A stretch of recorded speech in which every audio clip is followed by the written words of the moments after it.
Hello everyone, welcome back to this video. In this video, we are going to talk about how to invest in the stock market. आप में से काफी सारे लोग novice हैं, really don't know about how to get started. जैसे कि demat account कैसे ओपन करना है, कहाँ ओपन करना है, जीरोधा अच्छा है या शेर खान अच्छा है as a broker. Should we go for Pro as another broker? What should be the brokerage charges? कैसे हम ब्रोकरेज कॉस्ट को मिनिमाइज कर सकते हैं और हमारे रिटर्न को मैक्सिमाइज करते हैं. एंट्री टाइप कैसी होनी चाहिए, लिमिट ऑर्डर कैसे लगते हैं, काफी सारे टेक्निकल एस्पेक्ट्स जिनको बड़ा करके बताया गया है. एक्चुअली ये बहुत छोटी छोटी बातें हैं for the sake of getting started with stock market investing. So in this video, we will set the foundation right with regard to how to get started when it comes to investing in stock market. Okay, so I believe that you're going to take notes of each video. Once you're done with the video, you're going to share your digital note in the comment below. Once you're done with the video in one go, then only you will go to the next video. So promise this three things with me right now. I want all of you to complete this course, these videos in single sittings. Okay, so let's get started. All right. So in this video, we are going to talk about how to invest in the stock market. Now, when it comes to stock market investing, many of you like पहले broker ढूंढे या पहले demat account open करें. So I'll help you to understand the complete process. So what we are expecting out of this particular video, post this video, you will understand how to enter stock market confidently with regard to choosing the broker, opening the demat account, with regard to the brokerage, with regard to what are the smarter investment decision which you as an individual can take. Right? Apart from that, what are the order types? Limit order क्या होते हैं? Stop loss orders क्या होते हैं? वगैरह वगैरह. You will also learn about how you can minimize the brokerage cost and maximize the net return. So let's get started to understand how you can follow simple step-by-step process and you can easily invest in a good IPO. Every month, second day or third day, some great IPOs comes in the market. So how you can invest in the IPOs? Similarly, buyback, how you can actually offer your existing share for buyback to certain companies. Recently, there was an IPO buyback of what we say Infosys, right? So how you can prepare for such future opportunities? Each aspect I'm going to discuss in this video one by one. So let's get started. In order to get started, you need to choose a broker. That is the one which will facilitate the buying and selling through your demat account, right? So these brokers are the SEBI registered brokers like Zerodha, Upstox, Angel One, right? So you have to choose a broker. Nowadays, there is such a tough competition that there is like they are offering very competitive brokerage. So again, it depends on which particular broker is available in your area. If you are belonging to tier 2, tier 3 city, और नहीं तो आप Zerodha use कर सकते हैं, angel one use कर सकते हैं, या आप धन और शेर खान जैसे ब्रोकर्स भी यूज कर सकते हैं. जब भी आप किसी ब्रोकर को चूज करते हैं, हमेशा उसके प्लेटफॉर्म के क्या फीचर्स हैं वो आइडेंटिफाई कीजिए और इम्पोर्टेंटली क्या रिसर्च टूल्स वो प्रोवाइड करते हैं वो समझना काफी जरूरी है. साथ में ब्रोकरेज फी काफी क्रूशियल है. सो get an understanding of all this. Now certain facts like brokers offer zero brokerage on delivery trades, saving money for the long term investor. अब आपने सोचा है कि मुझे रिलायंस के स्टॉक में, टीसीएस के स्टॉक में 3 से 5 साल तक इन्वेस्टेड रहना है, तो यहाँ पर आप उस स्टॉक की डिलीवरी ले रहे हैं अपने डीमेट अकाउंट पे. In that case you are a long term investor. So in that case there are chances that आपका ब्रोकर आपसे जीरो ब्रोकरेज ले डिलीवरी बेस्ड ट्रेड पे. अब आप पूछोगे क्यों? Because of the cutthroat competition which these people are facing, right? And that's why you can have that zero brokering on delivery trades. So quick example, like if you invest 50,000 in the stocks through Zerodha, you pay zero brokerage for the delivery trades, right? Whatever you are trying to take delivery in your demat account, उस पे आपको कोई brokerage charge नहीं देना पड़ेगा.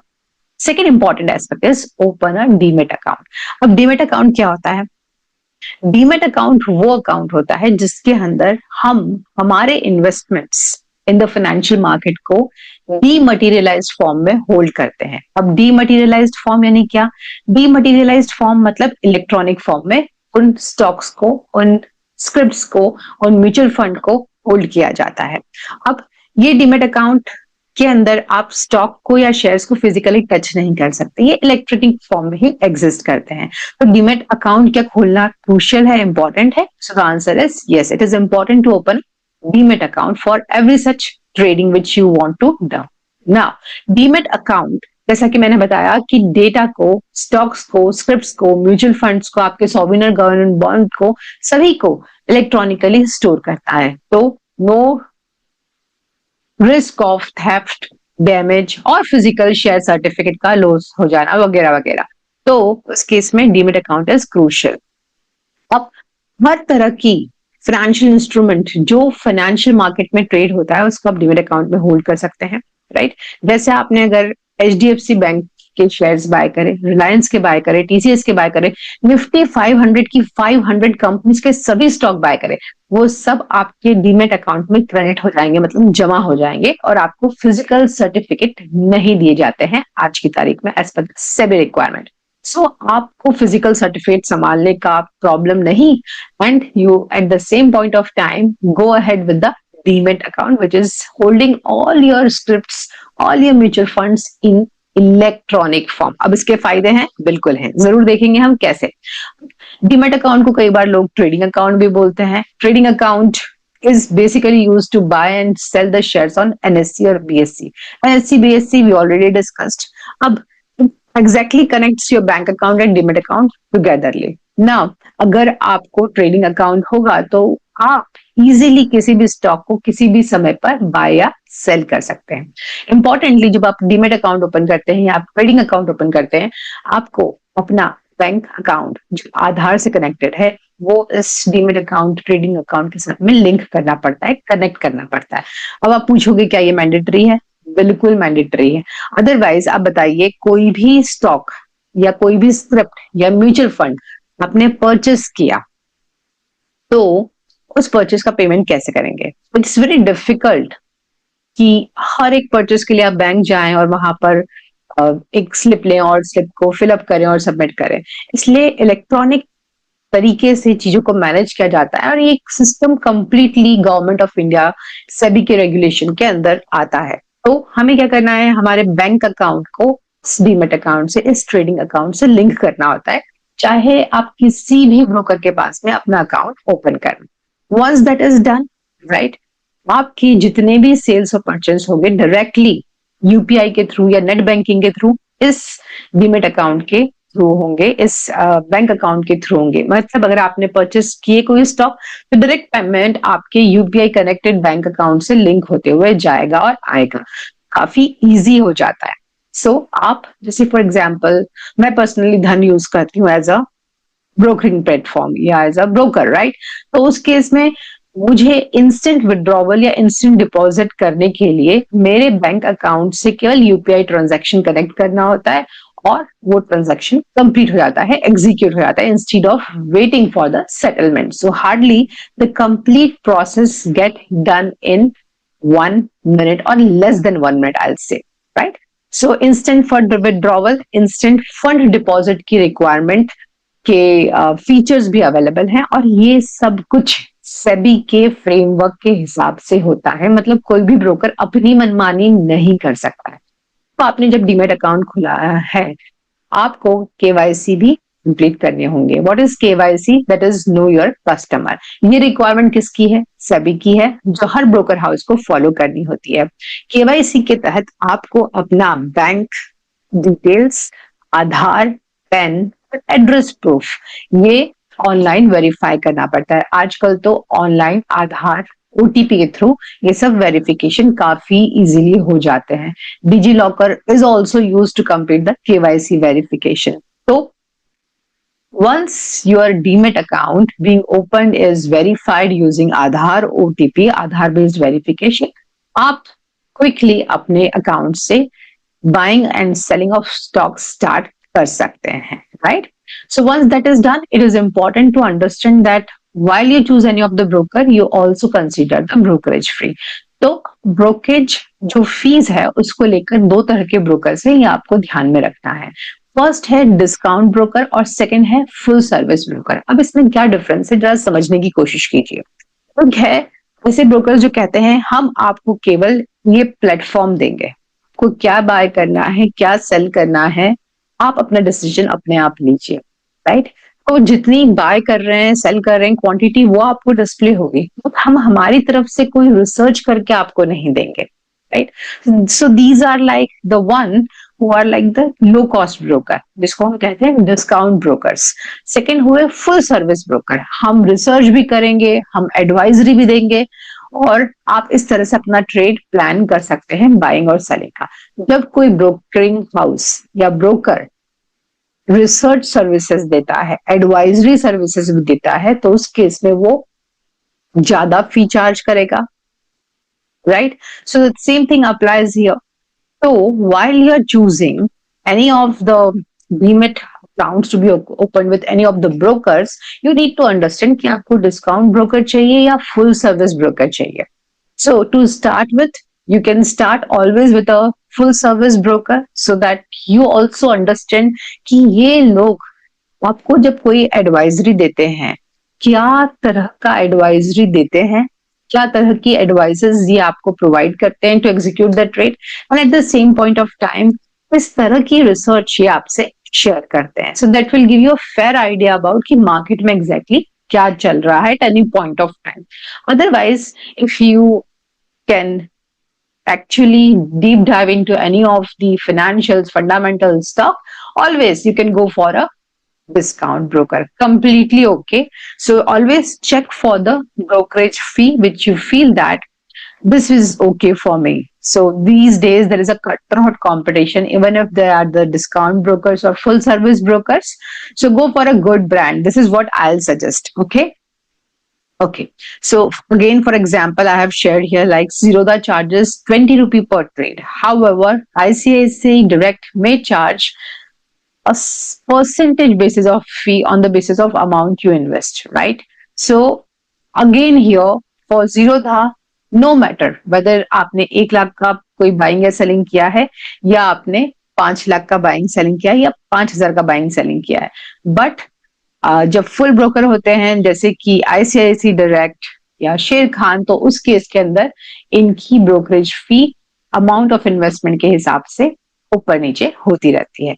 The next one is using the trading platforms.